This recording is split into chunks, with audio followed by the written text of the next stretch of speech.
let's be honest. Most marketing companies that target real estate agents all sound the same. Guaranteed leads, exclusive buyers or sellers, done-for-you systems. But there are legit companies out there. You just have to know what to look for. So in this video, I'm gonna have 5 sections that I'm actually gonna run over when it comes to actually, spotting the green and red flags when working with a marketing company. But I'm gonna save the best for last. So to check that out, make sure you stay to the end of the video and let's dive into section 1. So section 1.1 is going to be clear deliverables. The main thing that we see as super important at our company specifically is actually making sure that the deliverables are in full understanding for both sides of the party, right? Are you getting leads? Are you getting live transfers? Are you getting appointments? Are they guaranteeing closings? Like, what is the actual deliverable?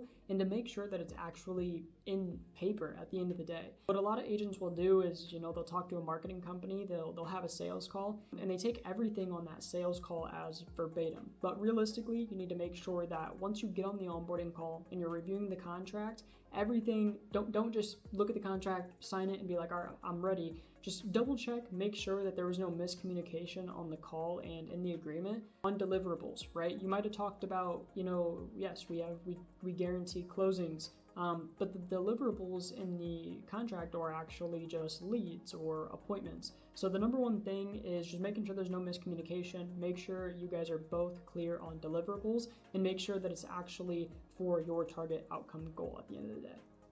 Section 1 part 2 is actually going to be KPI setting. So if you don't know what a KPI is, it's basically just key performance indicator. This is going to be the metrics in which we should hit. So do we have a specific cost per lead that we're looking for? Do we have a specific appointment set rate? Do we have a specific closing rate that I need to maintain as the agent for this to work out?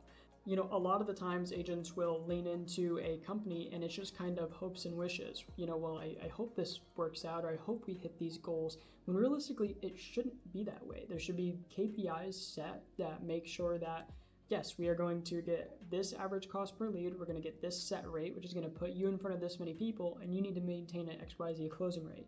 At the end of the day, if we get 100 leads in the door, that puts you on 5 appointments, that puts you at 1 to 2 closings. Realistically, that's going to help you hit your goals. And you understand as the agent what KPIs the marketing company needs to hit. And so when you guys are hopping on your meetings or you're checking out their statistics on a bi-weekly, monthly basis, you're looking, are we above or below these KPIs? Because that's super important. And then also out on your side as the agent, am I above or below my closing rate? What do I need to work on here? Do I need to have a better offer? Do I need to be better on the phone? Do I need to set more people in for a consultation? Do I need to have better show up rate drips? Do I need to have more value? How can I increase my closing rate to make sure we're in KPI? Because the reality is, if you're not in KPI, you're not going to hit those goals. So making sure that you have clear KPIs, both on the company side of things and the agent side of things, and you're checking up on those consistently, improving things or capitalizing on things where it needs to be set. So the last part of section 1.3 is going to be realistic timeframes. A lot of these, companies, realistically, they'll be like, you get a closing in your first month, or you get a closing in your second month. Now, if this isn't guaranteed within the contract with benefits on your end, if it's not hit, then it needs to be, or you just need to understand that that is just completely fabricated, right? So in real estate, you've probably been a real estate agent for a while. You understand that the moment of getting a deal, getting the contract signed, one, it can take anywhere from probably 14 to 30 days, just really even once you get that lead in the door to get something signed. So, when they're in that right mindset, when you get them actually in person in that consultation or virtually to do that, and then usually another, anywhere from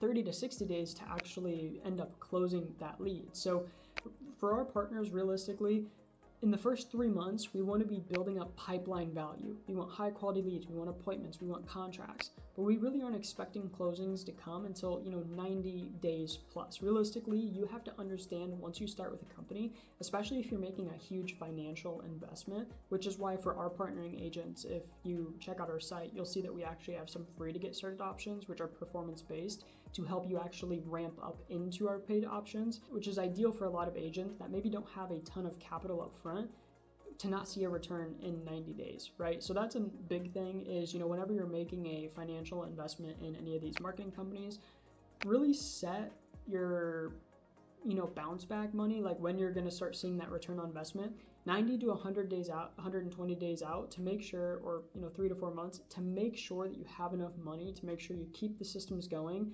Because one of the biggest things that a lot of agents don't see success with marketing companies, speaking from the other side of the table, they just don't let the system run long enough, because you're in an industry where closings aren't going to come for 3 to 4 months in some cases. Now, we have had agents get deals very quickly. We have had agents, sign a contract to get a deal closed in 35, 45, 50 days, like very, very quickly, but it is uncommon, right? So just making sure that your timelines are set, everyone understands the timelines, and realistically, if the marketing company isn't doing this with you on the onboarding call, then you kind of want to just at least ask to see what they say. But if they're not setting up clear expectations on the onboarding call, and they're like, yeah, you get your first deal in the door in 30 days, get your money back, like invest back into the system, a lot of that time, that's just unrealistic. And as a real estate agent, I'm sure you know that, but just making sure that with the company that you're working with, you have clear timelines in place. So section 2, now we're diving into more of the proof stuff. Section 2.1 is just going to make sure they have proof of past results. This is going to be like testimonials on their site, case studies, and things along those lines, maybe content up on a YouTube channel like we do, just making sure that they actually have been in business for a good amount of time, and there is proof that they've helped agents before you. The biggest thing is, just analyze the testimonials and stuff on the site, make sure they're not fabricated. That can be the case sometimes. Make sure that in the testimonial videos, their company name, their name is being said, things along those lines, because some companies out there, scammy companies, they can steal testimonials sometimes. So really all you can do for this part is go on their website, or when you're on the call, ask for, testimonials or case studies and things along those lines. And you kind of just have to take those at face value. If you don't, realistically, that would be very similar to a buyer or a seller coming to you and being like, hey, I see you have 100 5-star reviews on Zillow, but I don't really believe it, right? So we kind of have to just take that stuff at face value. If there's enough testimonials, enough results, enough reviews on their site, realistically, more times than not, it's going to be a pretty replicable company. And if it worked for tons of other agents, then it can also work for you too. Section 2.2 is just going to be some industry relevance. Really, this is going to be more for the bigger companies. We're, for example, at Amass Estate, we're a more boutique agency, so we've realistically only worked with about 150 agents across the US. So if you ask your colleague or ask a friend, realistically, they probably never heard of us. If you're gonna go with a much bigger company though, I would just ask around. Someone that has probably worked with them and maybe has some feedback on it. Zillow, Opcity, Realtor, HouseJet, Evolved Agents. Some of these bigger companies, you might have colleagues or people, friends that have actually worked with them. Just kind of ask their thoughts. But again, kind of take it thinking on your own as well, right?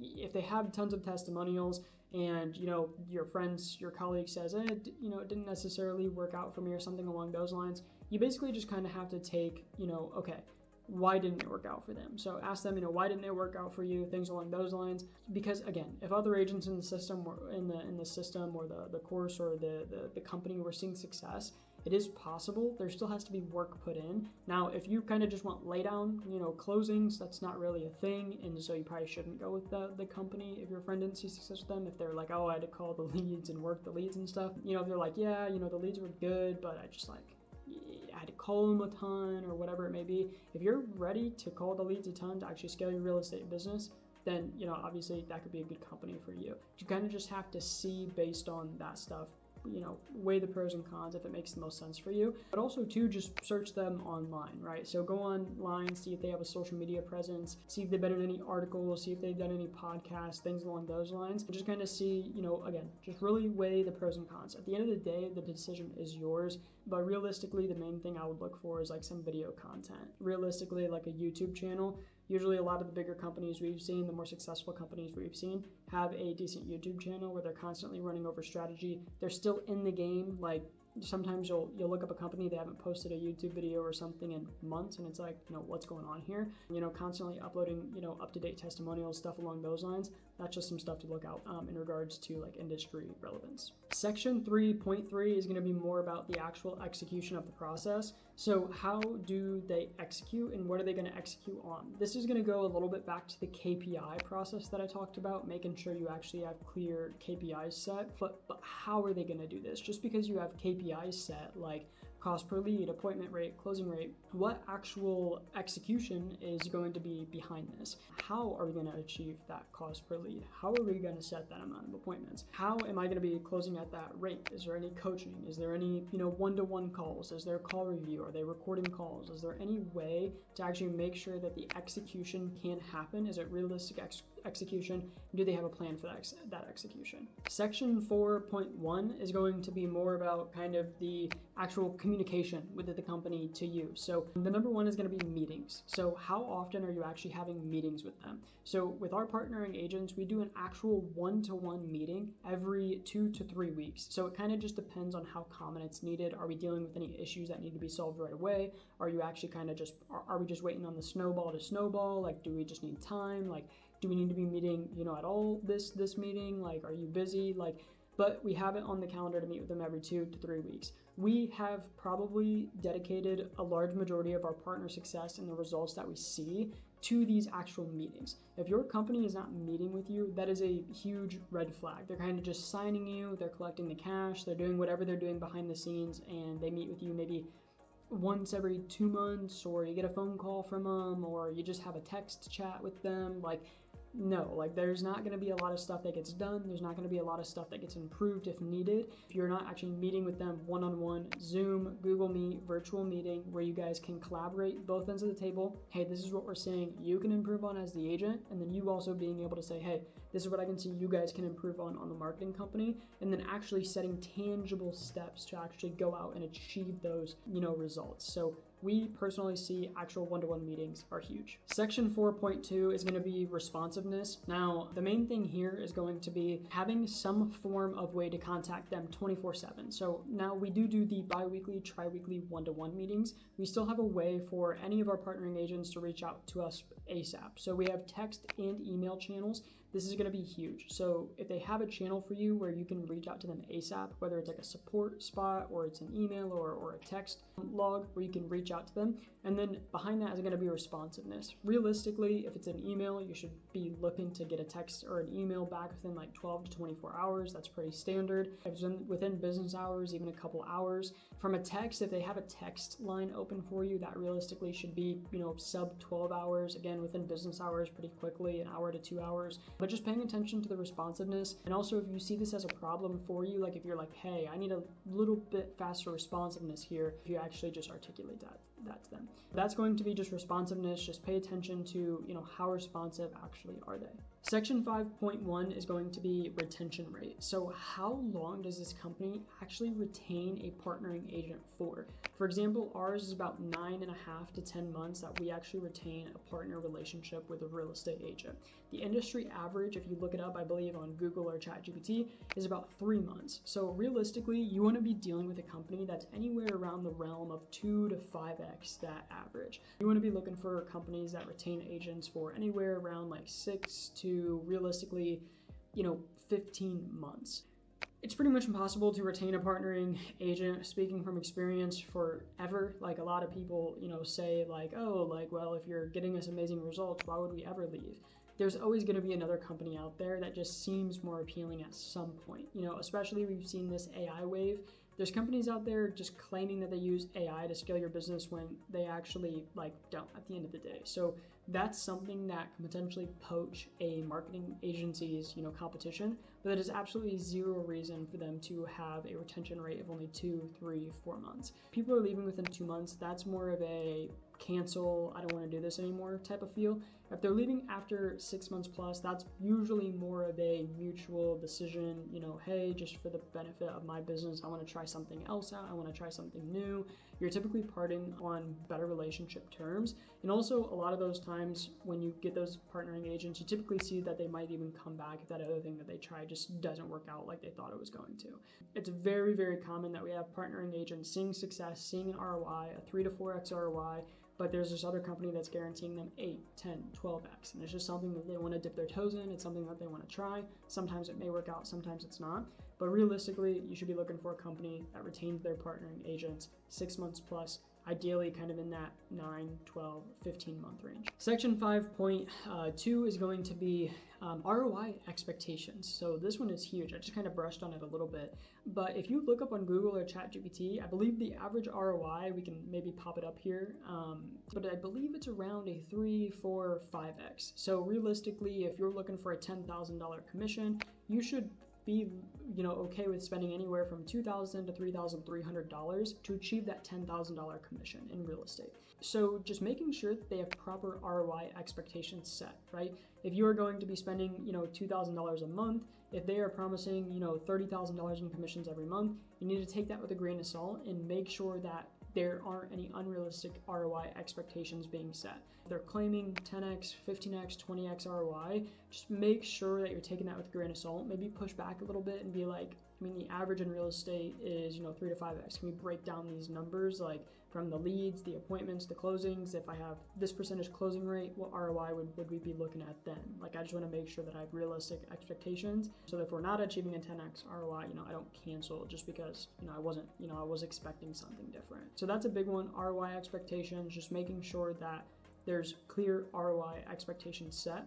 That's going to be for ROI expectations. Now, that is pretty much everything realistically that I had on my list to cover. That should be a huge checklist of stuff to just make sure that your marketing company kind of has in check, has in line, to make sure that you as a real estate agent aren't wasting your time with some new AI gimmick that's only been in business for 6 months and agents are canceling or things along those lines. Do your due diligence, look for testimonials, fill out the onboarding and the sales call process, make sure the agreement has KPIs stated, deliverables stated. Just make sure that overall, for it to be a good experience for both parties, it wasn't because of a lack of miscommunication or just because you were uninformed of what a good marketing company would actually look like. If you have absolutely any questions, please feel free to drop them down in the comments. If you want to book a call with me or someone from my team, we basically do a done-for-you process. We have paid options, we have free options to get started until you scale up into the paid options. Fully performance-based, then there will be a link in the description or somewhere on the page where you can find a calendar to book a call with me or someone from my team. We basically do everything done for you. So we do all the front-end ad creation on social media to generate about 100, 200 leads on a monthly basis, which kind of depends on your goals, but that's average. Then we have a full call team that'll actually call all those leads on your behalf for you and just send you the ones that are pre-qualified on price, time frame, location, not working with another agent in your market. And then we'll actually live transfer them over to you live on the phone to set a virtual or in-person consultation with. And then we do all of the back end for you as well. So the fully built out CRM, all the data tracking, follow-up and nurture for the people that don't convert right away, all done for you. Realistically, you could go out and build all of this yourself, but we basically just fast track that process for agents that don't have as much time or just don't want to do it themselves and would rather it be taken care of for them. Because at the end of the day, time is your most valuable resource. So if we can just take care of all that for you and you're in the position where you are looking to scale the business and not just grow it off a referral, SOI, repeat, which is just, it's amazing business to get, but it's unpredictable, it's unscalable at the end of the day, and you're looking to add on to that, then there will be a link. If not, no worries, just keep consuming the free value, and I will see you guys next week. Thanks.